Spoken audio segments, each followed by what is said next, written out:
Dear student, welcome in this class. Today I will discuss a new topic which is related to citizenship यानी नागरिकता।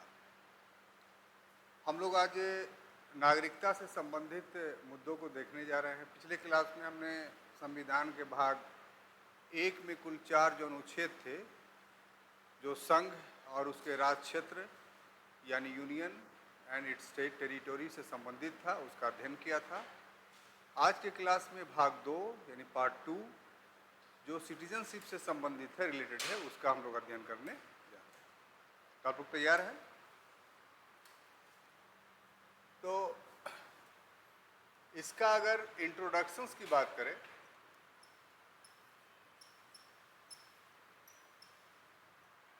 यानी भूमिका में क्या बात पढ़ी जा सकती है, तो थोड़ा विस्तार से इसका भूमिका को हम लोग देखेंगे। विस्तार से इसलिए कि ये टॉपिक आज के युग में, आधुनिक युग में काफ़ी महत्वपूर्ण है। तो ये नागरिकता का कंसेप्ट, सिटीजनशिप का कंसेप्ट आखिर हमारे पास आया कहाँ से, इसके मीनिंग्स क्या होते हैं। तो अगर नागरिकता को देखा जाए तो ये एक प्रकार से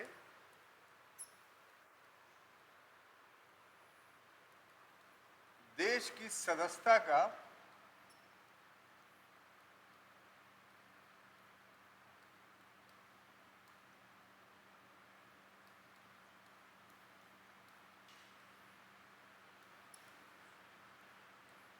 प्रमाण पत्र है।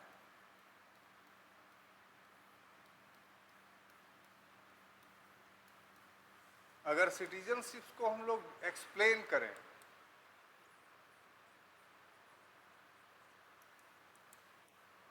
तो इट इज ए सर्टिफिकेट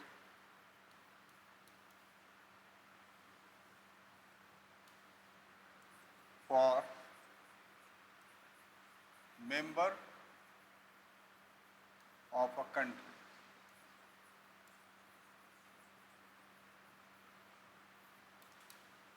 इत्तेफाक की बात यह है कि ये हम अपने तरफ से दे रहे हैं।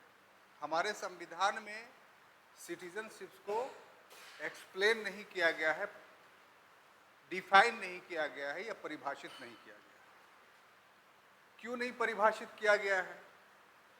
जब आज के समय में हम परिभाषित कर रहे हैं तो हमारे संविधान वेत्ताओं ने, कॉन्स्टिट्यूशन मेकर ने क्यों नहीं डिफाइन किया, क्यों नहीं परिभाषित किया?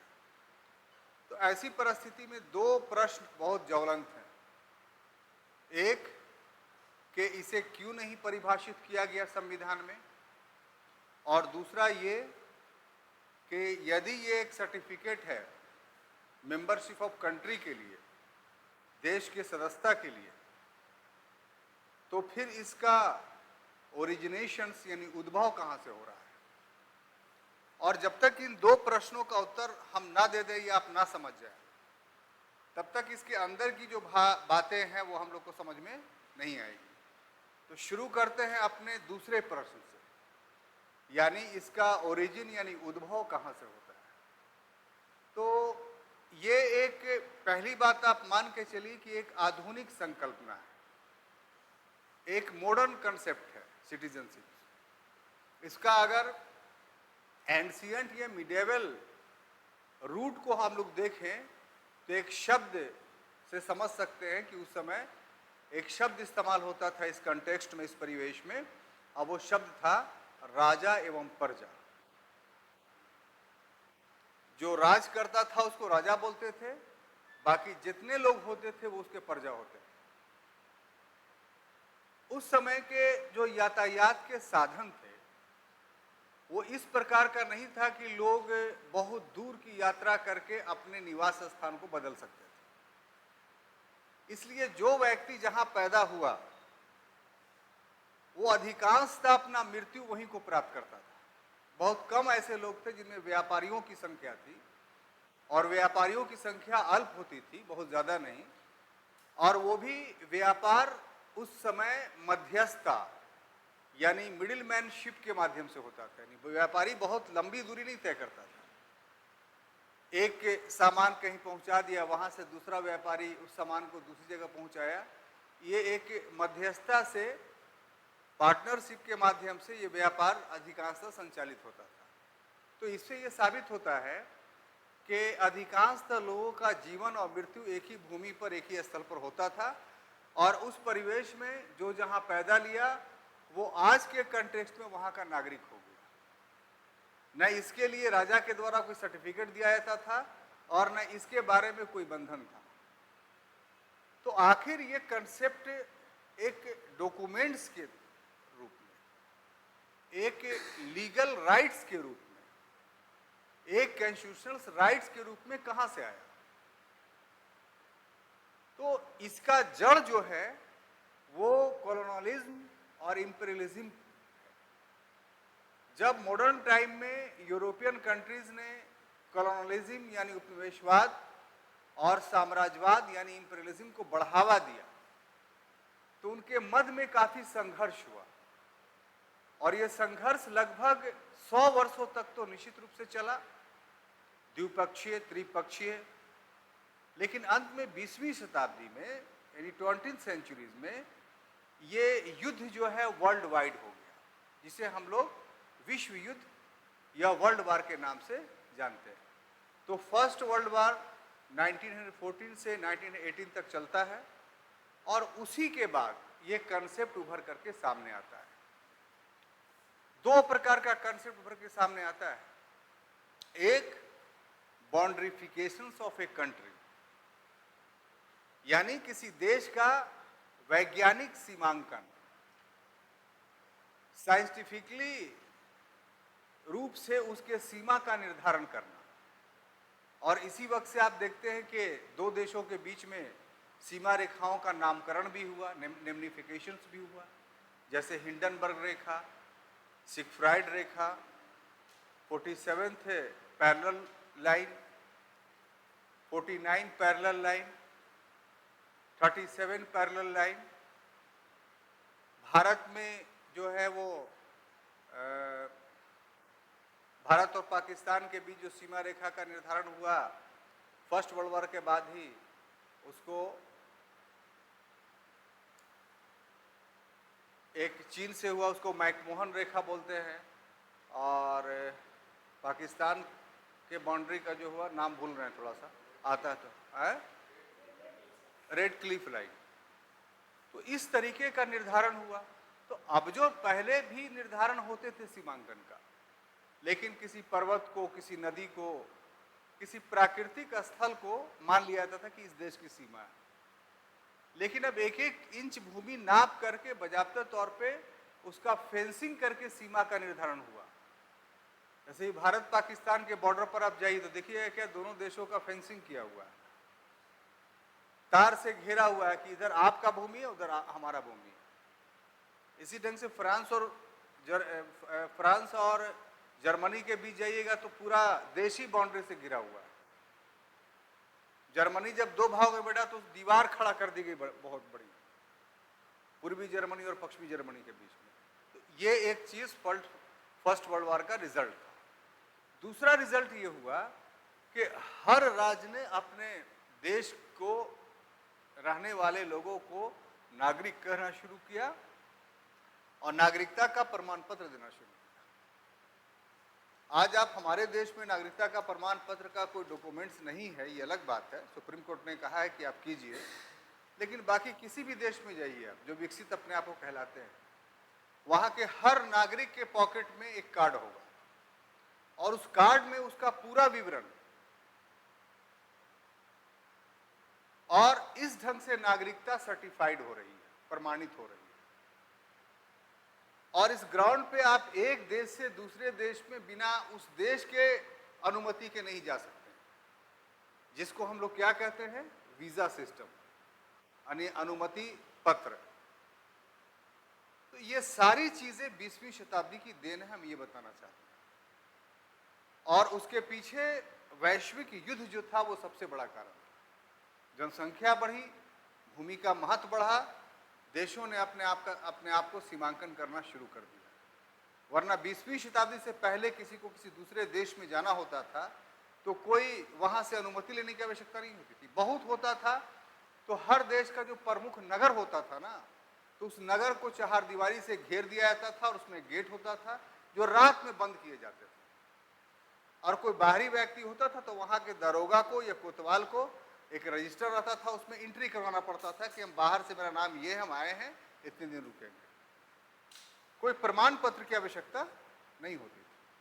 लेकिन अब बाज़ाब्ते तौर पे डॉक्यूमेंट्स शो करना पड़ता है कि आप किस देश के नागरिक हैं, और दूसरे देश में जाना है तो उस देश से अनुमति पत्र अपने डॉक्यूमेंट्स पे लगवाना पड़ता है, तभी आप उस देश में आप जा पाते हैं।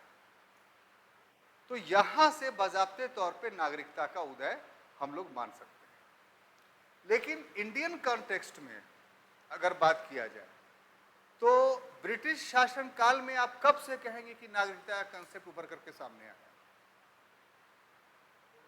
अगर आप एक्ट जो हम पढ़ा चुके हैं एक लंबा क्लास लेकर के, अगर आपको याद होगा और उस पर ध्यान देंगे तो आप उस एक्ट का नाम बताइए, किस एक्ट के तहत भारत के लोगों को नागरिकता प्रदान की गई? बोलिए। पूरा एक्ट ईमानदारी से पढ़े हैं ना आप लोग? जल्दी बोलिए, फास्ट। हम अगर सवाल करें आपसे कि किस एक्ट के तहत ब्रिटेन ने भारत के लोगों को अपना नागरिक कहा, बोलिए ना, ऐसे पढ़िएगा।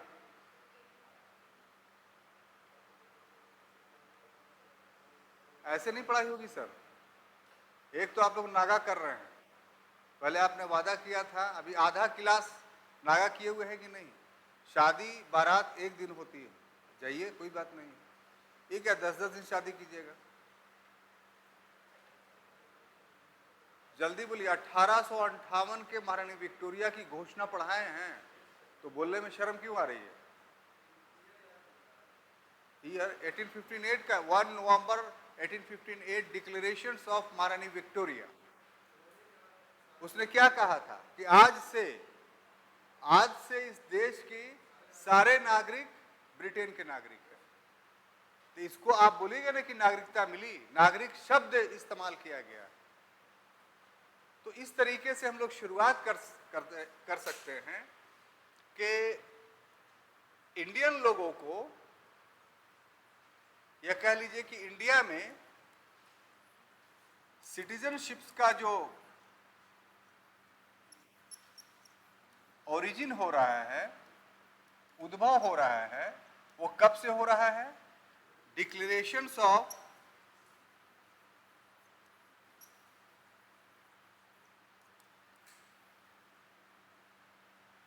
क्वीन विक्टोरिया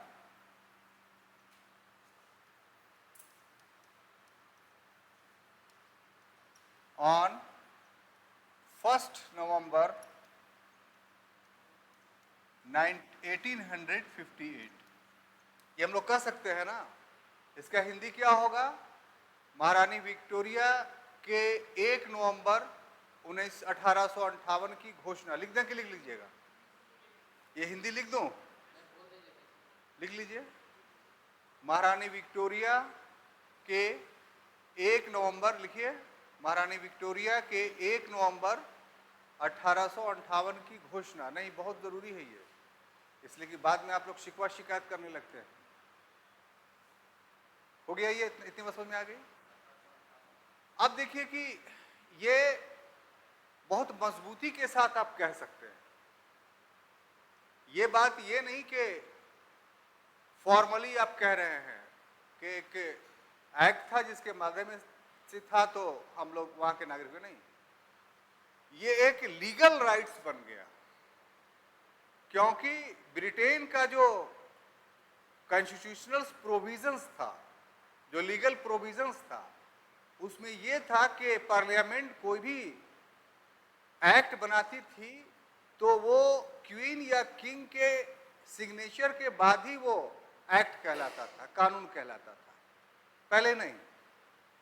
तो जब क्वीन ने ही डिक्लेरेशंस किया, इसका मतलब कि भारतीयों को ये कानूनी अधिकार मिल गया, ये लीगल राइट्स मिल गया। अब जिस तरीके से लंदन में रहने वाला एक अंग्रेज ग्रेट ब्रिटेन का नागरिक कहला रहा था, उसी प्रकार से भारत में रहने वाला एक व्यक्ति ग्रेट ब्रिटेन का नागरिक कहला रहा था। इसीलिए तो कि जब 1853 के अधिनियम के द्वारा प्रतियोगिता परीक्षा खोल दिया गया लिखित रूप से, तो 1861 में 3 भारतीय आईसीएस बनने में सफल हुए। तो ये 3 भारतीय आईसीएस बनने में इसलिए सफल हुए कि 1858 के डिक्लेरेशंस के बाद भारत के लोग ब्रिटेन के नागरिक बन गए थे, तभी ना उस समय के आईसीएस की परीक्षा को दे पाए। अगर लीगल राइट्स नहीं होता तो वो 1853 के डिक्लेरेशंस के आधार पे परीक्षा नहीं दे सकते थे। अंग्रेजी दे रहे थे अभी तक। भारतीयों ने परीक्षा देना तब शुरू किया जब महारानी विक्टोरिया का 1 नवंबर 1858 का डिक्लेरेशन हुआ। देखिए बातों में कितना लचक होती है। किसी भी फैक्ट्स को प्रमाणित किया जाता है, यूं ही नहीं बोल दिया जाता है। तो हमने ये जो सेंटेंस साहब लिखा आपके सामने, ये हमने उस समय के कानून से प्रमाणित किया कि आपका लीगल राइट्स कैसे था। अब देखिए, और फ्रीडम स्ट्रगल मूवमेंट का अगर आप बात कीजिए तो उसमें इसके संबंध में तो कभी डिमांड नहीं किया गया। ये भी एक अपने आप में चौंकाने वाली बात है। भारतीयों ने कभी भी नहीं कहा फ्रीडम स्ट्रगल मूवमेंट के दौरान कि हमें अपना नागरिक बनाइए। ये ब्रिटेन ने हमें अपना नागरिक बनाया, लेकिन हाँ, भारतीयों ने अपने लिए फंडामेंटल राइट्स की मांग जरूर की, मौलिक अधिकार की मांग जरूर की। और वो फंडामेंटल राइट्स की मांग कब किया भारतीयों ने? तो 1931 के कराची अधिवेशन जो कांग्रेस का हुआ था, जिसकी अध्यक्षता वल्लभ भाई पटेल कर रहे थे, और ये इतना महत्वपूर्ण अधिवेशन था कि इसमें गांधी जी को युवाओं ने काले झंडे दिखाए, यहाँ तक कि उनकी मुंह पर कालिक भी पोत दी। लेकिन गांधी जी कभी विचलित नहीं हुए और युवाओं का स्वागत किया, वेलकम किया उनके स्पिरिट का। तो इस अधिवेशन में पहली बार फंडामेंटल राइट्स और दूसरा एक बहुत बड़ा डिमांड था कि हमारे देश का जो इकोनॉमिक डेवलपमेंट हो वो प्लानिंग के तहत हो, योजना के तहत हो। तो इस समय जो फंडामेंटल राइट्स की मांग की गई थी, तो इसका मतलब ये हुआ कि भारतीयों ने ये मान लिया था कि जो सिटीजनशिप का राइट्स है वो हमें कोई दूसरा औपनिवेशिक शक्ति, कॉलोनियल पावर हमें नहीं दे सकता है। सिटीजनशिप का राइट देने का जो अधिकार है, जो अथॉरिटी है, वो एक इंडिपेंडेंट कंट्री के पास है, एक गुलाम देश के पास नहीं है। तो इसी वजह से भारत को पहले आजाद करो और भारत के लोगों को एक आजाद सरकार, एक इंडिपेंडेंट गवर्नमेंट उसे सिटीजनशिप का राइट देगी। तो इसी कारण से भारत के स्वतंत्रता सेनानियों ने या हमारे फ्रीडम स्ट्रगल मूवमेंट के टॉप लीडर्स ने या उस समय जो पार्टीज फ्रीडम स्ट्रगल मूवमेंट को चला रही थी, उसने कभी भी सिटीजनशिप का डिमांड नहीं किया, क्योंकि उसका व्यू क्या था इस मामले में कि एक इंडिपेंडेंट कंट्री ही अथॉरिटी रखती है कि अपने नागरिकों को वो सिटीजनशिप दे। चूंकि हम इंडिपेंडेंट अभी नहीं हैं, गुलाम हैं, परतंत्र हैं, इसीलिए हमें हक ही नहीं बनता है कि हम किसी को सिटीजनशिप दें। और दूसरी बात कि कॉलोनियल पावर को भी राइट्स नहीं कि वो अपने कॉलोनी को सिटीजनशिप दे। तो एक वैचारिक लड़ाई थी। आप बात समझ रहे हैं कि नहीं मेरी? नहीं समझ रहे? सिंपल वे में समझिए कि आखिर स्वतंत्रता संग्राम में हर तरह का मांग किया गया, नागरिकता का मांग क्यों नहीं किया गया? हम ये सवाल कर रहे हैं। तो उसका जवाब हम ये दे रहे हैं बिना समय गंवाए हुए कि नागरिकता इंडिपेंडेंट अथॉरिटी ही देती है, और भारत में उस समय कोई इंडिपेंडेंट अथॉरिटी नहीं थी क्योंकि भारत इंडिपेंडेंट नहीं था। और दूसरा विचार ये था, दूसरा थॉट ये था कि कोई कॉलोनियल पावर को अपने कॉलोनी में नागरिकता देने का अधिकार नहीं। वो तो उस कॉलोनी को एक उपनिवेश बनाए हुए है, एक गुलाम बनाए हुए है। तो गुलाम को क्या कोई अधिकार देता है? अगर देता है, इसका मतलब ये प्रचलित नियमों के खिलाफ है। चूंकि लोकतंत्र स्थापित ही हुआ था इसी विचारधारा के तहत कि उसे स्वतंत्रता, समानता और भाईचारे की विचारधारा वहां फैलाई जाएगी। तो कॉलोनियल पावर ने तो स्वतंत्रता की विचारधारा का हनन किया था। तो ये तो कहना कि कॉलोनियल पावर हमको राइट्स दे, नागरिकता का ये उपहासपूर्ण बात है। ये उस समय के प्रचलित जो डेमोक्रेटिक व्यू थे उसके खिलाफ था। अब आप पूरी बात समझ गए कि नहीं समझे?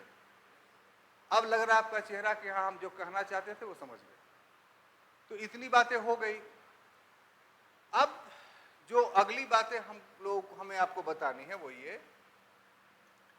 कि जो कॉन्स्टिट्यूएंट असेंबली था,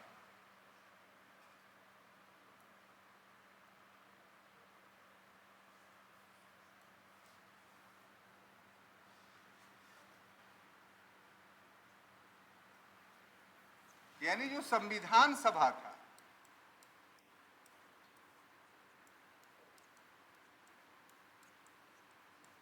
इस संविधान सभा में सबसे जो ग्रेट प्रॉब्लम था,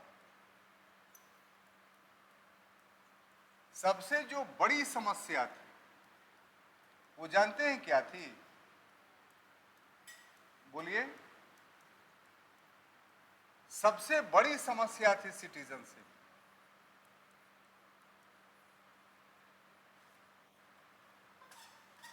और इतनी बड़ी समस्या थी कि इस पर 2 साल विचार हुआ। कितना? 2 ईयर्स। संविधान बनने में 2 वर्ष 11 महीने और 18 दिन लगे। इन 2 वर्ष 11 महीने 18 दिनों में 2 वर्ष तक लगातार सिटीजनशिप विवादित रहा। इसका मतलब आप ये ना लगा लें कभी भी कि 2 साल तक संविधान सभा ने सिर्फ नागरिकता पर ही काम किया। ऐसी बात नहीं है, बल्कि कहने का अर्थ यह है कि नागरिकता के विषय में फैसला करने में संविधान सभा को 2 वर्ष लगे। इसको कुछ ऐसे समझिए आप कि आपके घर में आपके अम्मी खाना बना रही हैं दोपहर का, या रात का मान लीजिए खाना बना रही हैं, कोई मेहमान आने वाला है। तो एक सर्कमस्टांसेस ये हुआ कि सुबह से उठ करके उसी खाने बनाने में लगी रही, और एक तरीका ये हुआ कि घर के अन्य काम करते हुए भी मेहमानों के लिए खाना बनाती रही। दोनों अलग अलग बातें हुई कि नहीं? तो संविधान सभा ने 2 वर्षों तक सिटीजनशिप पर सोचा। इसका मतलब ये ना समझिए कि 2 वर्ष तक सिर्फ सिटीजनशिप के प्रावधानों को ही बनाने में लगा दिया, बल्कि इसका मतलब ये हुआ कि अन्य प्रावधान भी बनते रहें, लेकिन दूसरे प्रावधान जल्दी जल्दी बनते हुए पार होते गए, और सिटीजनशिप का मामला जो है अंडर कंसिडरेशन चलता रहा, विचारणीय चलता रहा। और ये विचार का अंत कब हुआ? तो 2 वर्षों के पश्चात। तो इससे ये साबित होता है कि सिटीजनशिप हमारे संविधान सभा के लिए, कॉन्स्टिट्यूएंट असेंबली के लिए एक बहुत ही बड़ा प्रॉब्लम था, एक समस्या थी। ये बात समझ में आई आपको? अब दूसरा सवाल पैदा होता है, क्यों? इसका दूसरा सवाल होता है कि आखिर ग्रेट प्रॉब्लम क्या होता? तो साइंटिफिकली अगर एकदम सीक्वेंस में समझना और लिखना चाहते हैं तो इसके लिए एक शब्द है, पार्टीशंस ऑफ इंडिया।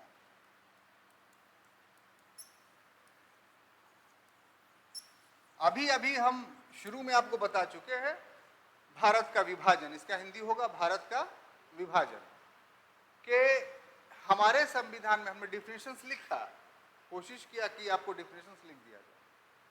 इस समय भी हमने कहा था आपको पढ़ाते समय कि हमसे बड़े बहुत विचारों, हम उनके सामने तुच्छ हैं, अपने संविधान निर्माताओं के सामने, बुद्धि में, सारे मामले में, कुर्बानियों में। तो हम जब इतने निम्न आदमी होकर करके अभी के समय में सिटीजनशिप को परिभाषित कर रहे हैं, तो उन लोगों ने क्यों नहीं किया? क्योंकि भाई ये समस्या थी, सिटीजनशिप को परिभाषित नहीं किया जा सकता था। क्यों? क्योंकि देश का जो विभाजन हुआ, उस विभाजन ने परिस्थितियां पूरी तरीके से बदल दी। परिस्थितियां क्या बदली कि बहुत सारे लोग जो अभी पाकिस्तान है वहां से भारत की ओर प्रव्रजन कर रहे थे, माइग्रेट कर रहे थे। प्रव्रजन का मतलब माइग्रेशन, माइग्रेशन का मतलब आना जाना, एक जगह से दूसरी जगह आना अस्थायी रूप से, तो इसको बोलते हैं माइग्रेट कर गया। जैसे कि मोहल्ले में कोई आदमी मकान उकान बेच के चला गया बॉम्बे, फिर कभी नहीं आएगा, तो अब क्या बोलते हैं कि वो गया से माइग्रेट कर गया, परवर्जित हो गया वो। तो शब्दों को भी जानिए। दिक्कत ये है कि अभी जो लोग आ रहे हैं, मतलब मैट्रिकुलेशन करने के बाद, उनके साथ हमारा जो अनुभव है, जो इंटरेक्शंस होता है, उसमें शब्दों का बहुत उनके पास अभाव है, स्टॉक ऑफ वर्ड बहुत कम है, अपनी भावनाओं को वो नहीं व्यक्त कर पाते हैं बहुत अच्छे से, तो लड़ाई झगड़ा कर लेते हैं। अगर शब्द बहुत ज्यादा आपके पास हो, अपने विचारों को आप अच्छे से व्यक्त करने के योग हो, तो फिर आप प्रॉब्लम को सॉल्व करने वाले बन जाएंगे, समस्या का हरण करने वाले बन जाएंगे। तो ये माइग्रेशंस जो हुआ वो शांति के साथ नहीं हुआ, कॉमनल राइट्स के जरिए हुआ, सांप्रदायिक दंगे के जरिए हुआ। अगर ऐसा होता कि ठीक है देश बट रहा है, कोई बात नहीं है, उसके लिए व्यापक तौर पे ऑफिस होगा, लोग वहां जाकर बोलें कि हम अब यहाँ नहीं रहना चाहते हैं, जो नया देश बना है वहां जाना चाहते हैं। यह नया देश में रहने वाले कुछ लोग बोले कि हम इस नए देश में नहीं रहना चाहते, हम जो पुराना देश है वहीं जाना चाहते हैं, हमारी व्यवस्था कीजिए, ये रहा मेरी संपत्ति, हम तो जमीन उठाकर ले नहीं जाएंगे यहाँ से, तो ये लीजिए, ये रख लीजिए, इसके बदले में हमको देश में दे दीजिए। तो वो कॉन्ट्रैक्ट किया जाता है यहाँ कि हाँ भाई इतना कट्ठे का मकान था इनका, ये कारोबार था, इतना इनका इन्वेस्टमेंट था यहाँ, ये सारी सुविधाएं आप दे दीजिए, आपके लोग आएंगे तो इतने इक्विवेलेंट का हम उनको यहाँ दे देंगे। अगर ये प्रोसेस चलता तो फिर दंगे नहीं होते, फिर सिटीजनशिप्स का निर्धारण भी हो जाता। लेकिन यहां तो डिविजन्स या विभाजन नेताओं की महत्वाकांक्षा का परिणाम था। ये दोनों धर्म के मानने वाले लोग नहीं चाहते थे, बल्कि कह लीजिए कि ये जो डिविजन्स हुआ उससे सिर्फ दो स्टेट प्रभावित हुआ था, एक बंगाल और दूसरा पंजाब। बाकी भारत के जो जितने स्टेट थे गए होंगे, नॉमिनल तो हम नहीं कह सकते हैं, लेकिन ज्यादा माइग्रेशन जो हुआ, ये ज्यादा खून खराबा जो हुआ, ज्यादा दंगे जो हुए, वो पंजाब में हुए और बंगाल में हुए। क्यों? क्योंकि इसी का डिवीजन किया गया था। तो ये जो डिविजन्स दंगों के आधार पर हो रहा है, यह हुआ, उसमें ऐसा सिचुएशंस क्रिएट हो गया कि एक आदमी वर्तमान जो पाकिस्तानी भूभाग है वहां से इंडिया में आया और अपने मिट्टी की कशिश उसको खींच करके फिर वापस पाकिस्तान ले गया, और फिर जब वहां दंगा का सामना हुआ तो फिर आया। ऐसे ऐसे एक व्यक्ति जो है कंटिन्यूअस 2-3 बार प्रवर्जन किया है, अप डाउन किया है, तो उसमें आप नागरिकता को कैसे परिभाषित कर सकते थे? तो इसीलिए हमारे देश में जो सिटीजनशिप्स है, इस भाई का जो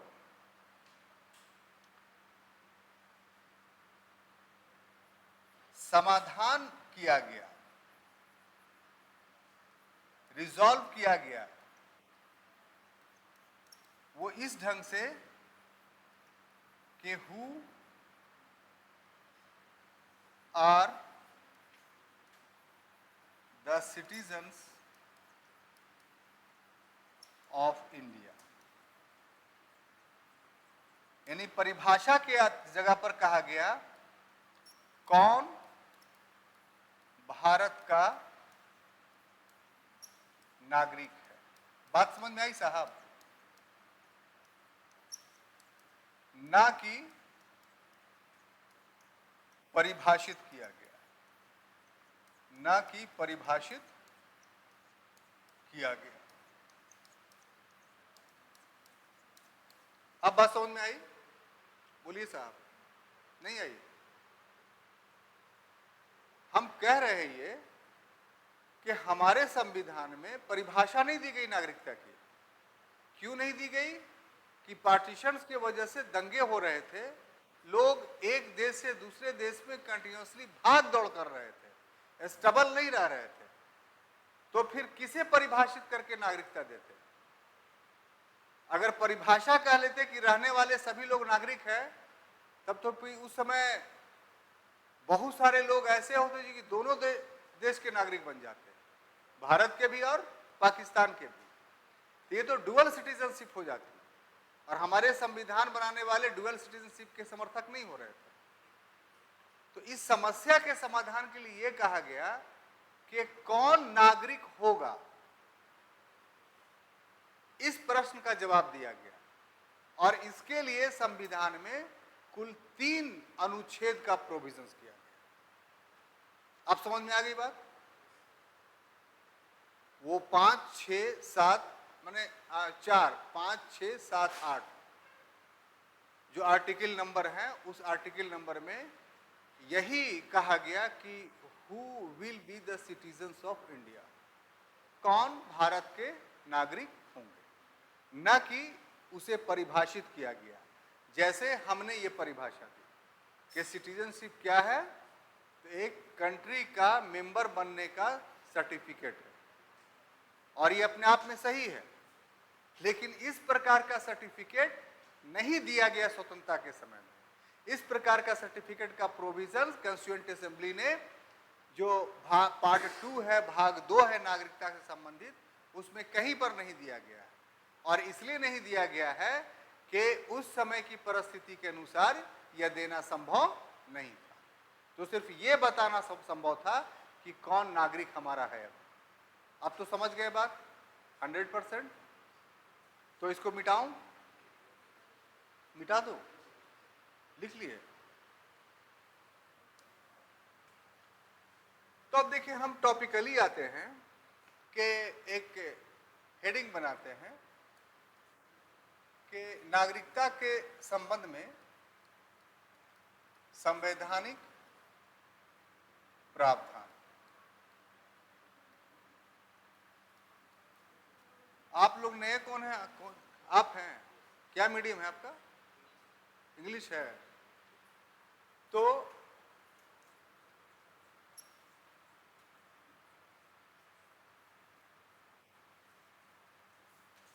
कॉन्स्टिट्यूशनल प्रोविजन, ठीक है? यानी क्या संवैधानिक प्रावधान? तो हमारे संविधान में पार्ट 2 जो है, पार्ट 2 के आर्टिकल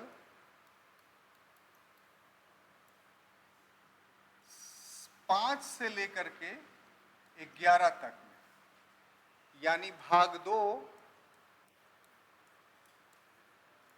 में अनुच्छेद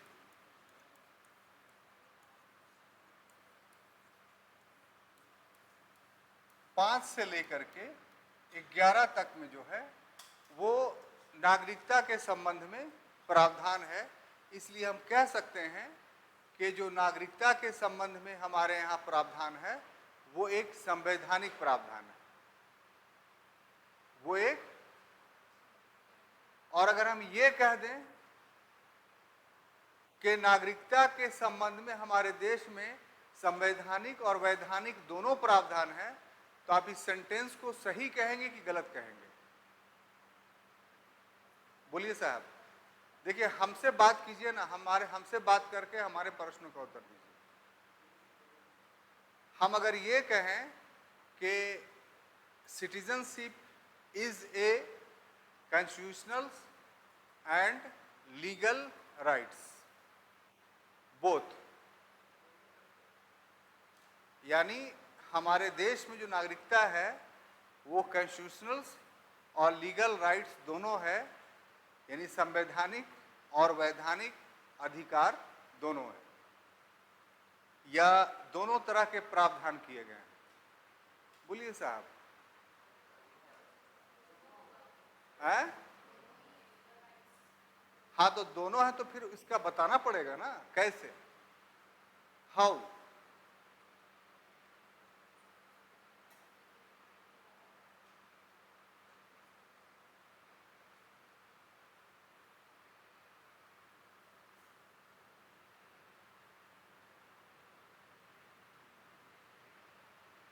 शराब पिला के गिराना तो सबको आता है, शराब पिला के गिराना तो सबको आता है। मजा तो तब है कि गिरते को थाम ले साथी। तो पढ़ते तो बहुत है आप लोग, लेकिन पढ़ाई का मतलब सिर्फ किताबों में लिखी हुई बातों को पढ़ लेना नहीं है, कुछ अपने तरीके से भी निकालिए, जैसे हमने निकाला ही है। तो जवाब आपका बिल्कुल सही है कि दोनों है, लेकिन कैसे आप इसको प्रमाणित करेंगे कि दोनों है?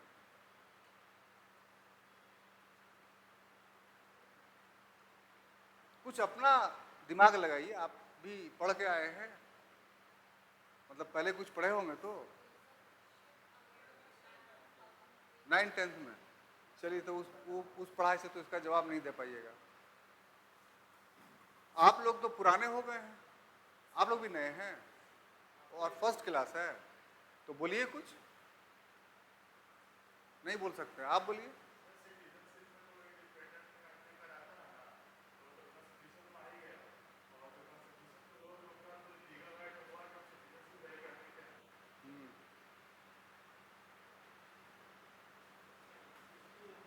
हम सेटिस्फाइड नहीं है इस बात से, बोलिए।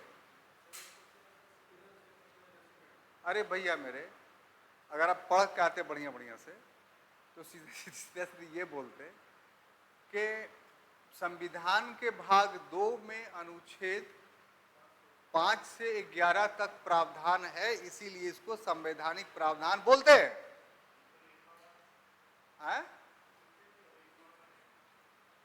हाँ भाई, लिखा हुआ है तो बोलते हैं।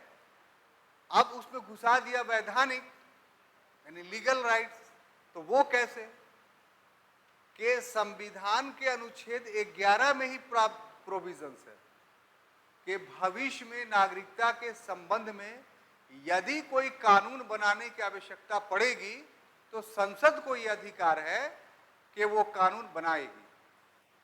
तो संसद ने अनुच्छेद 11 का इस्तेमाल करते हुए भारतीय नागरिकता अधिनियम 1955 बनाया कि नहीं? तो नागरिकता अधिनियम 1955 संविधान का भाग नहीं ना है, तो एक्ट है। तो एक्ट के जरिया जो आपको राइट्स मिल रहा है वो कॉन्स्टिट्यूशनल राइट कहलाएगा, वो लीगल राइट्स कहलाएगा।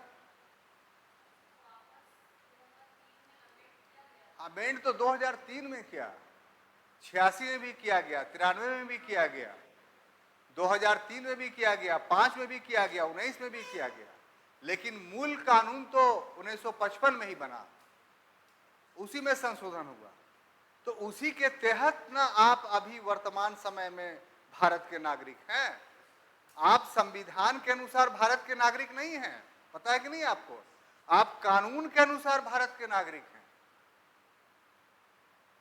तो इस ढंग से सोचना पड़ेगा पढ़ाई के दौरान, तब आप यूपीएससी के प्रश्नों का उत्तर दे पाएंगे, अन्यथा नहीं। तो खुशी मिली ना कि इस ढंग से पढ़ने में? कहाँ है बोलिए? संविधान में जो प्रोविजंस भी पढ़ा देते हैं उसमें आप सेट कर लीजिए कि हम कहां पर सेट होते हैं। कभी तो सोच कि वो शख्स किस कदर था बलद। ठीक है, ऐसी मत पढ़ा कीजिए। तो आपको जब पढ़ा देंगे तो आप खुद सोच लीजिएगा कि साहब आप कॉन्स्टिट्यूशनल सिटीजनशिप हैं या लीगल सिटीजनशिप। सवालात आएंगे, घबराइए नहीं। इस ढंग से पढ़ेगा तो जो भी हमसे पढ़ लीजिएगा तो कम से कम उस टॉपिक से कोई भी क्वेश्चन आएगा तो आपको ओवरफ्लो नहीं होगा। तो स्टार्ट करते हैं। तो अब होगा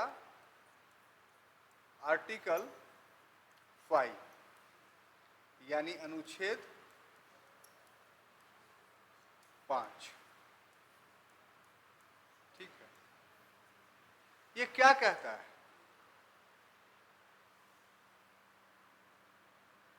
कि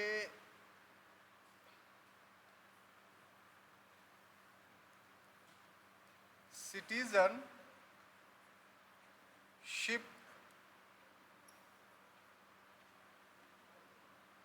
on the commencement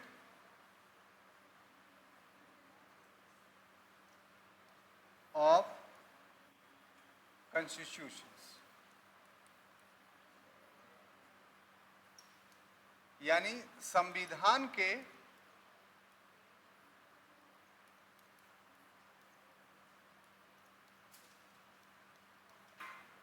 लागू होते समय नागरिकता। ठीक है, तो संविधान कब लागू हुआ? तो उसका एक तिथि आपके पास है 26 जनवरी 1950। लेकिन इससे एप्रोप्रिएट डेट नागरिकता के कंटेक्स्ट में जो होगा वो 26 जनवरी नहीं होगा, बल्कि 26 नवंबर। चूंकि नागरिकता का जो प्रोविजंस था वो 26 नवंबर को ही लागू कर दिया गया था, और 26 नवंबर 1949 को, नॉट 50, पार्लियामेंट और सिटीजनशिप से रिलेटेड जो पार्लियामेंट से रिलेटेड कुछ प्रोविजंस और सिटीजनशिप से रिलेटेड सभी प्रोविजंस आपको 26 नवंबर 1949 को ही लागू कर दिया गया था। तो इस प्रोविजंस के तहत, यानी आर्टिकल 5 के तहत कौन नागरिक, किसे नागरिक माना गया? तो इसमें 3 कैटेगरीज किया गया। कितना? 3।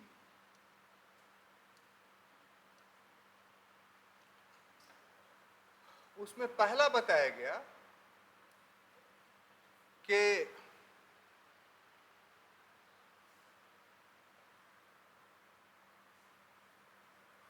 who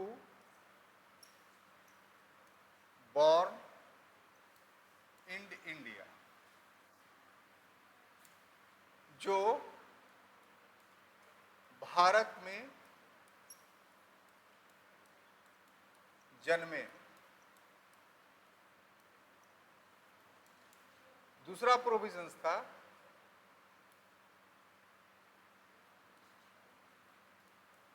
whose mother, father and grandmother, father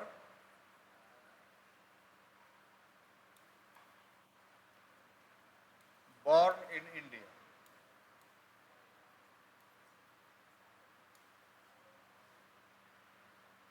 Who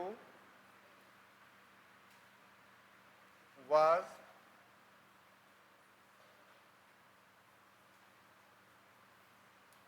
living in India before 5 years। ये 3 प्रोविजंस किए गए। पहला कि जो भारत में जिनका जन्म हुआ है, सीधी सीधी बात। अब इसका अर्थ क्या हुआ कि इसका अर्थ क्या हुआ कि उस समय यूरोप के बहुत सारे देशों के लोग यहाँ रह रहे थे, ऑफिसर्स के रूप में, क्लर्क के रूप में, इन्वेस्टमेंट था, कोई भी बात होगी। तो उनका बच्चा यहाँ पैदा हो गया और वो चले गए अपने बच्चे को छोड़ करके। ऐसा भी हो सकता है, बच्चा जवान हो गया, बोला कि पापा हम नहीं जाएंगे, आपको जाना है जाइए। कौन कहाँ रहेगा ये तो उसका अपना नेचुरल राइट्स है ना, प्राकृतिक अधिकार है, आप नहीं छीन सकते हैं उससे। तो ऐसे परिस्थिति में ये प्रोविजन रखा गया कि जो भी जन्म लिया हो उसको ये राइट्स इंडिया देता है कि तुम चाहो तो यहां रख सकते हो, तुमको कोई नहीं भगाएगा। ऐसा देना इसलिए जरूरी था कि ये नेचुरल राइट्स है आदमी का। आप उसके नेचुरल राइट्स फंडामेंटल राइट से भी ज्यादा मजबूत होता है। ऐसे सांस लेने का अधिकार ये नेचुरल राइट्स है आपका, कोई सांस लेने से नहीं रोक सकता है। शांतिपूर्ण ढंग से सोने का अधिकार ये आपका नेचुरल राइट्स है, कोई नहीं छीन सकता है। अगर सो रहे हैं कोई धक्का देके उठा दे तो आपके फंडामेंटल राइट्स का हनन नहीं हुआ, नेचुरल राइट्स का हनन हुआ। अब अक्सर कौन नेचुरल राइट्स का हनन करते हैं आप लोग से ज्यादा कोई दूसरा तो जानता नहीं होगा। दूसरा जो प्रोविजन था कि जिसके माता पिता या मातामही या पितामही में से कोई भी भारत में जन्मा हो, ये ऐसे लोगों के लिए था कि बहुत सारे लोग एक लंबे समय से विदेशों में नौकरियां कर रहे थे, तो नौकरी कर रहे थे, हो सकता वहीं रह जाते वो, लेकिन उनका अगर किसी का मन होता कि नहीं अपने मदरलैंड में हम जाके बसना चाहते हैं, तो उनके इस नेचुरल राइट्स का हनन हो जाता। तो इसलिए ऐसे लोगों को भी अधिकार दिया गया कि आप जो है, आप में से कोई भी जो जिनके माता पिता यहाँ पैदा लिए हैं अब यहाँ नहीं रह रहे हैं, या आपके दादा दादी नाना नानी में से कोई भी जन्म लिया हो और आप यहाँ नहीं रह रहे, लंदन में रह रहे हैं या अमेरिका में रह रहे हैं, तो आपको भी राइट्स है कि आप इंडिया के सिटीजन्स हैं। लेकिन आपको करना क्या होगा कि जहां रह रहे हैं वहां के कॉन्सुलेट में अपना रजिस्ट्रेशन करा लीजिए। और तीसरा प्रोविजंस क्या था कि ऐसा व्यक्ति जो पिछले 5 साल से रह रहा है भारत में और वो आगे भी रहना चाहता है, तो उसे भी भारत का नागरिक माना जाएगा।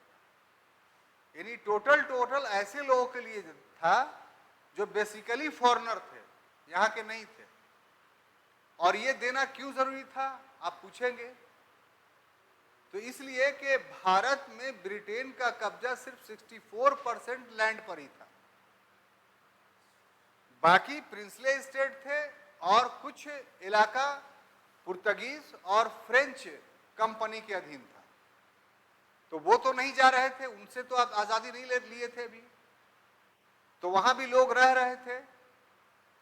तो ऐसी परिस्थिति में ये प्रोविजन अगर नहीं रखते तो फिर उस भूमि को भारत में शामिल जो भविष्य में आपने किया यानी 1961 में, तो वहां के लोगों को सिटीजनशिप आप कैसे देते, या फिर 1947 के समय ही 50 के समय ही वहां के लोग आपके देश में शामिल होने के लिए उत्प्रेरित क्यों होते? उनको ये डर रहता ना कि हम तो फ्रेंच हैं, हम तो पुर्तगीज हैं, हम तो ईसाई हैं, हम अगर अपने भूमि को शामिल करते हैं भारत में, जो भारत की भूमि है, तो हमें भारत सिटीजनशिप नहीं देगा। तो वो लोग आपके अपने नहीं बनते, उनका भविष्य अंधकारमय होता है। इसलिए ऐसे लोगों के लिए प्रोविजंस किया गया कि जो भी व्यक्ति 5 साल से पिछले 5 साल से भारत में रह रहा है वो कहाँ का नागरिक होगा? भारत का नागरिक। तो ये हुआ साहब कि संविधान के आरंभ पर नागरिकता। तो संविधान के जो शुरू हुआ यानी 26 नवंबर, ये डेट आप इसको आप खत्म कर दीजिए, आप मानिए 26 नवंबर 1949 ही सही होगा। तो कौन कौन इस तिथि को नागरिक थे? तो ये 3 तरह के लोगों को नागरिकता का अधिकार दिया गया। क्लियर? तो अब आगे बढ़े, लिख लिए। देखिए,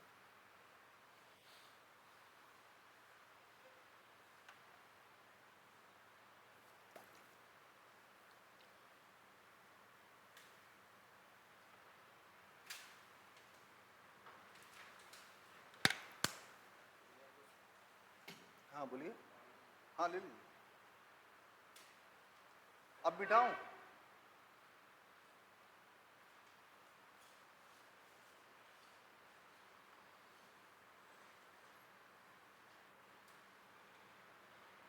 तुम आज तक दिखलाए नहीं हो लिख करके कभी, ये तमन्ना ही रह गया। क्यों? सबको दिखाया, मन नहीं करता लिखने का? और तुम भी नहीं दिखाया यार, तुमको ही मन नहीं करता है। या खट्टा मीठा मन करता है? तो अब आगे बढ़ते हैं। तो जो दूसरा आर्टिकल है वो आर्टिकल नंबर क्या है? 6।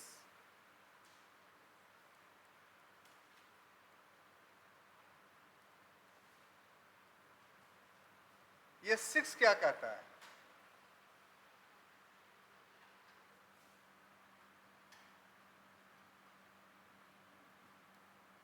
The person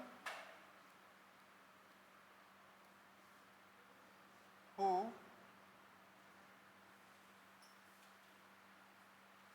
migrated from Pakistan to India, यानी पाकिस्तान से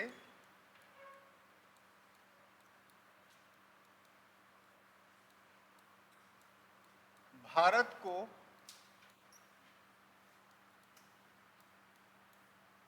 प्रव्रजन करने वाले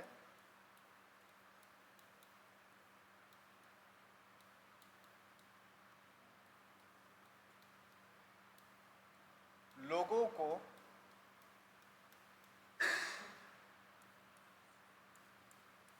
नागरिकता का अधिकार।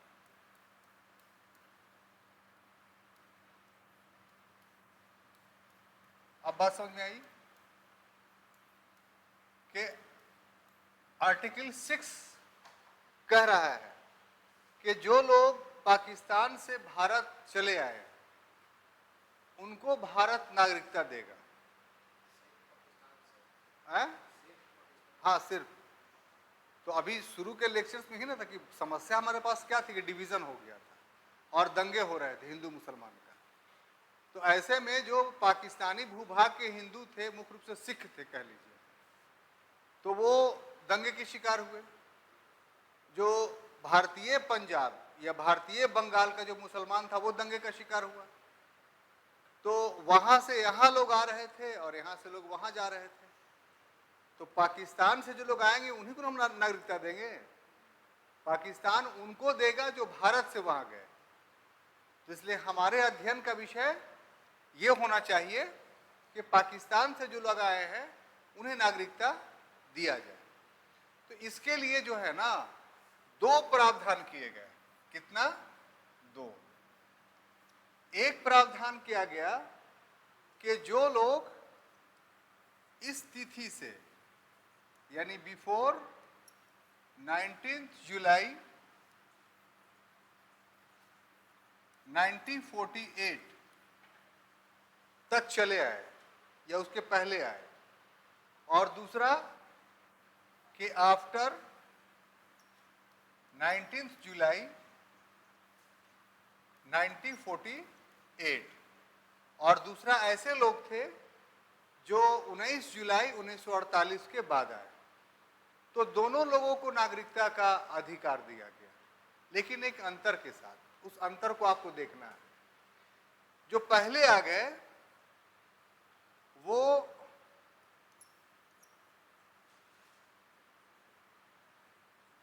Automatically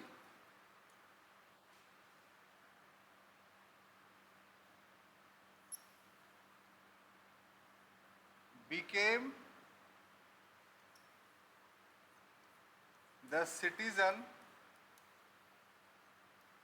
of India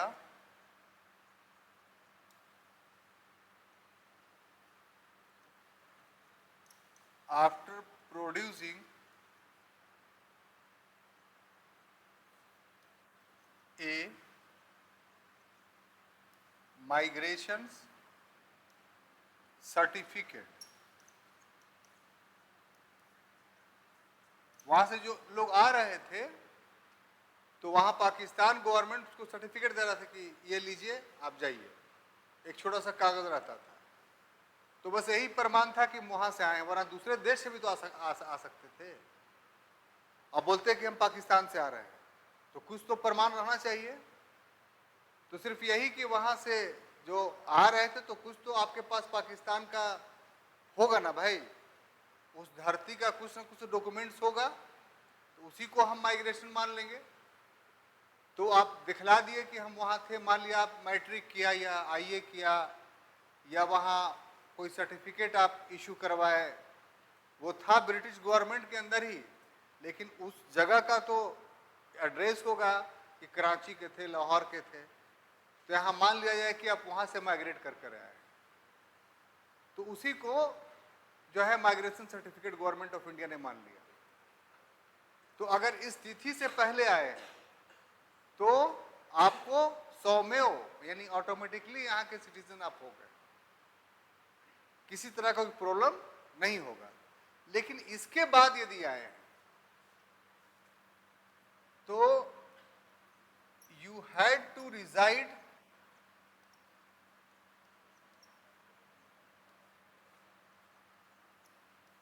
here for 6 months,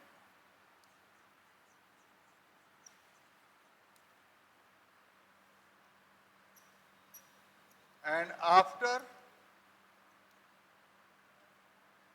6th month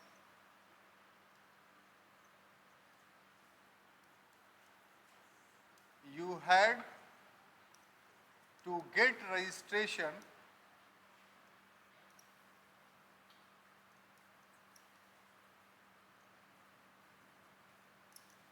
by competent authority।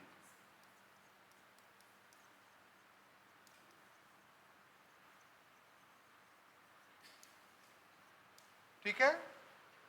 अब अगर इस तिथि के बाद कोई आ रहा है तो उसके लिए नियम यह बनाया गया कि आप अभी नागरिक नहीं होंगे, सबसे पहले 6 महीना आपको रहना पड़ेगा भारत में, और रहने के बाद जो उपयुक्त प्राधिकार है, एप्रोप्रिएट अथॉरिटी है इंडिया में रजिस्टर्ड करने का, तो वहां आपको एप्लीकेशंस देना पड़ेगा कि हम अब इंडिया में रहना चाहते हैं, और जब वो रजिस्टर्ड कर लेगा आपको, तब आप सिटीजनशिप कहलाने के अधिकारी होंगे। अब प्रश्न ये उठता है कि ऐसा क्यों किया गया? तो ऐसा जो शुरू में आपको बतलाया कि बहुत सारे लोग ऐसे थे कि अपने मातृभूमि से उनको बहुत प्रेम था, तो फिर वापस लौट गए पाकिस्तान, और वहां गए तो देखिए फिर दंगा हो रहा है, तो फिर वापस चले आए। तो ऐसे ट्रैवलिंग हो रही थी। क्योंकि जो डिविजन्स हुआ था ना, वो पंजाब का हुआ था, बंगाल का हुआ था। तो पंजाब जो अभी भारत में पंजाब है, उसका बहुत बड़ा इलाका पाकिस्तान के पास चला गया। तो वो लोग जो माइग्रेट किए वो बहुत वहां से हट के भारतीय पंजाब में आए होंगे या दिल्ली तक आए होंगे। तो वहां से पाकिस्तानी पंजाब जो है वो काफी नजदीक था। जैसे एग्जाम्पल के तौर पर आपको बताऊं मैं कि पाकिस्तान का जो कराची है वो इंडियन बॉर्डर से 45 किलोमीटर की दूरी पर है। इसका मतलब क्या हुआ कि आप यहाँ से वजीरगंज चले जाइए या फिर हिसुआ चले जाइए या जहानाबाद चले जाइए, तो इतनी ही दूरी पर आपको उस बॉर्डर से कराची दिखाई पड़ रहा है। तो 45 किलोमीटर 100 किलोमीटर आदमी आ जा नहीं सकता है, आराम से पैदल चाहेगा तो चल जाएगा। तो इस ढंग से बहुत ज्यादा जो है लोगों का आना जाना था। तो इसको कंट्रोल करने के लिए, ये तय करने के लिए भाई तुम रहोगे कहाँ, तो यहाँ तो ठीक है रह के दिखाओ पहले, फिर भागना नहीं। तो आदमी वो रह गया 6 महीना, तब उसको बोला कि ठीक है अब तुमको हम रजिस्टर्ड कर ले रहे हैं सिटीजनशिप। तो इस तरीके से जो लोग पाकिस्तान से माइग्रेट कर करके आए उनको भी इंडिया का सिटीजनशिप कहा गया, भारतीय नागरिकता दी गई। समझ गए? मिटाऊं? चलिए लिखिए लिखिए।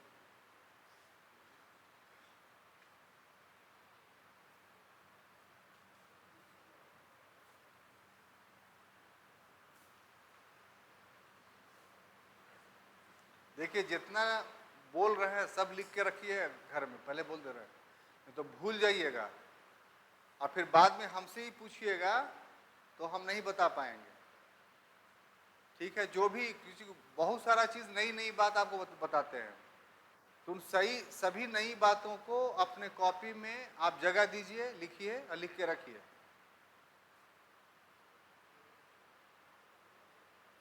अब पढ़ने की वो परिपाटी को भूल जाइए कि टीचर आया, हाँ चलो लिखो जी, कॉपी खोलो। आमतौर पे जो पढ़ाई होती क्या होता है कि 5-10 मिनट उसका एक ब्रीफ लेक्चर दे दिया टीचर, और उसके बाद आपने कॉपी खोल लिया। इतना स्पीड लिखाता है, इतना स्पीड कि आप थक जाते हैं और बोलते हैं बहुत अच्छा पढ़ाई हुआ। अरे भैया, मैंने तो तुम यहाँ राइटिंग बनाने आए हो, समझने ना आए हो तो पूरा क्लास समझो बढ़िया से, और उसके बाद राइटिंग स्किल तुमको डेवलप करना है।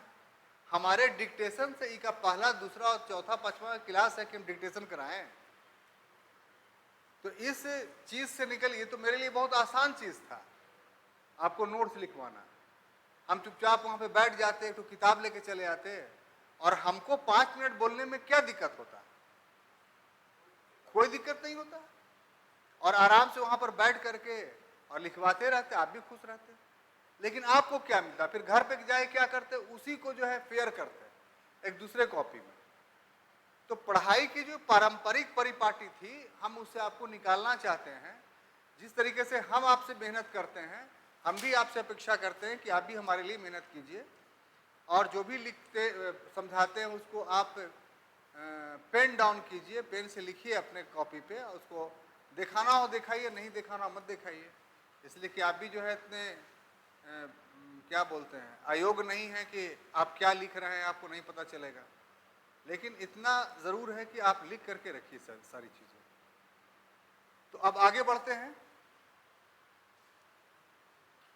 तो अगला जो प्रोविजंस है वो है आर्टिकल 5-6 हो गया, 7 ना, 7।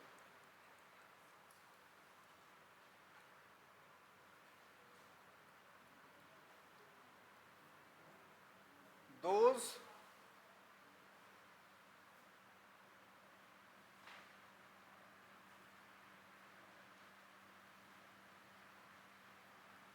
who migrated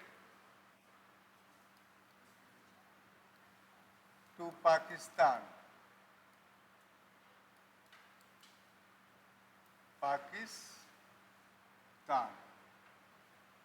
यानी पाकिस्तान को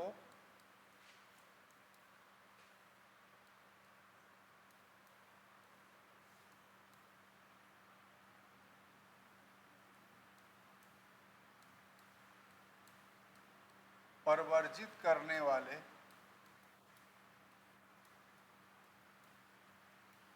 लोगों को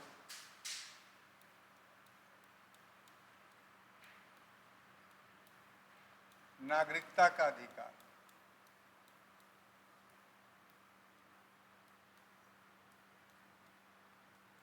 अब यहां पर आप डायलेमा में आ गए कि आप लिख रहे हैं कि जो लोग पाकिस्तान चले गए उनको नागरिकता, तो जो लोग पाकिस्तान चले गए उनको भारत कैसे नागरिकता देगा?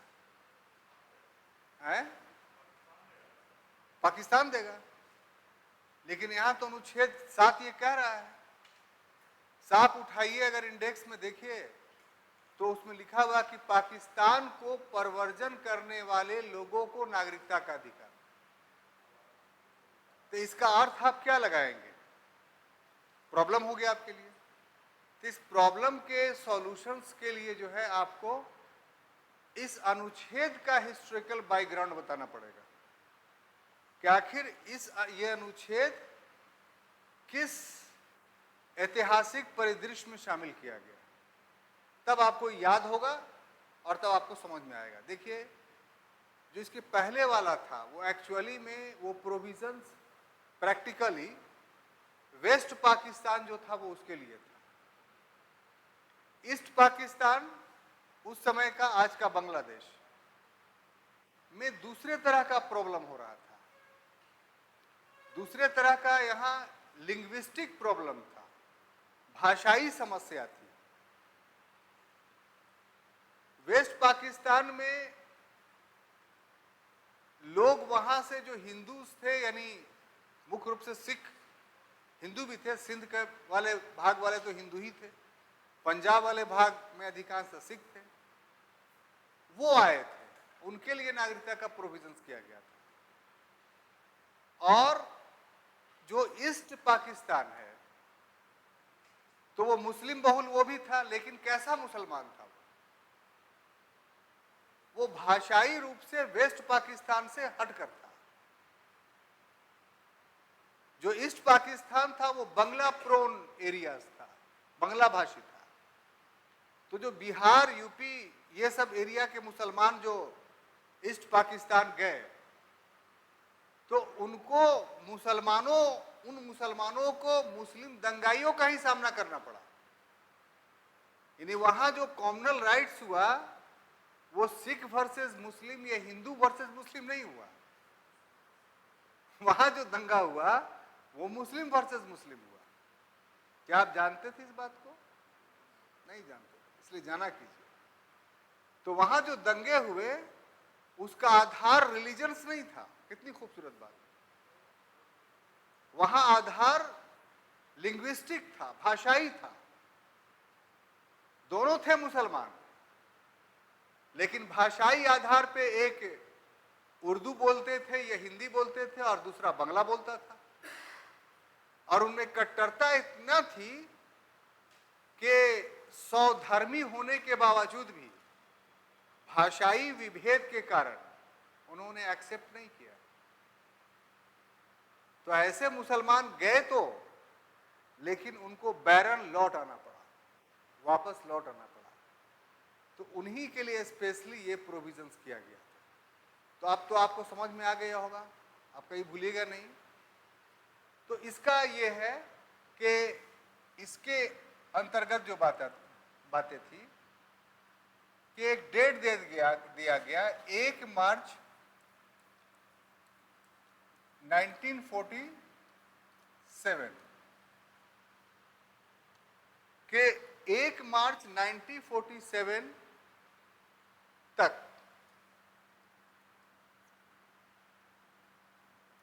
जो पाकिस्तान चले गए, पाकिस्तान चले गए, ठीक है।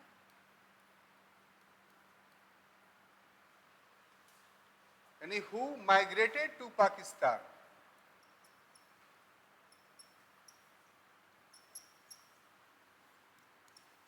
Migrated to Pakistan.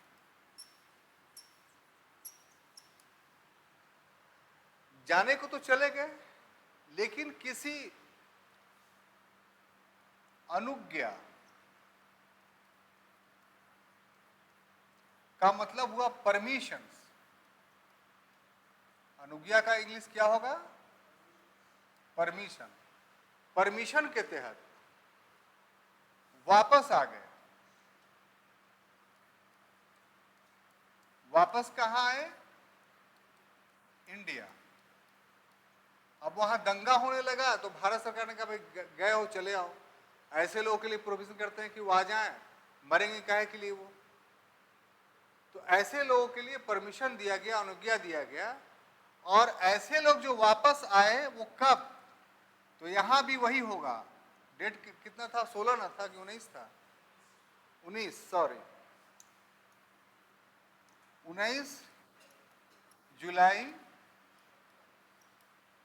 1948 यानी चले आए इस समय तक। तब ऐसे लोगों को क्या होगा कि to get registration, to get registration, यानी ऐसे लोगों को पंजीयन कराना होगा, करवाना होगा। और तब वो क्या होगा कि भारत के नागरिक हो जाएंगे। तो सोचिए कि हमारे देश का जो नेतृत्व था वो कितना लिबरल था, कितना उदारवादी था। और उदारवादी रहने से ही काम चलता। ऐसी बात नहीं। मोहम्मद अली जिन्ना का अगर पाकिस्तान असेंबली में फर्स्ट लेक्चर सुनिएगा तो आपको ताजुब होगा। फर्स्ट लेक्चर उन्होंने दिया कि जो होना था वो हो गया। अब जो अल्पसंख्यक भारत में रह रहे हैं वो उनकी सरकार उनकी देखभाल करेगी, और जो अल्पसंख्यक पाकिस्तान में रह रहे हैं उनको पाकिस्तान में रहने का पूरा अधिकार होगा और वो पूरे अधिकार के साथ यहाँ रहेंगे, उनको सारे अधिकार मिलेंगे। तो ये वो जिन्ना का स्टेटमेंट था जो भारत विभाजन के लिए उत्तरदायी था। अगर उसका विचार यही था तो फिर उसको भारत विभाजन का विचार त्याग देना चाहिए था, फिर दिक्कत क्या था। तो खैर ये अलग बहस का मुद्दा है, कभी हिस्ट्री की क्लास में हम लोग मिलेंगे तो इस विषय पर बात होगी। यहाँ पॉलिटी का क्लास है, इसलिए इस मुद्दे को उखाड़ना जो है उचित नहीं होगा। यहाँ सिंपल सा ये कि जो लोग चले गए थे वो वापस आए तो उनके लिए भी नागरिकता का प्रोविजंस किया। क्लियर? लिखिए।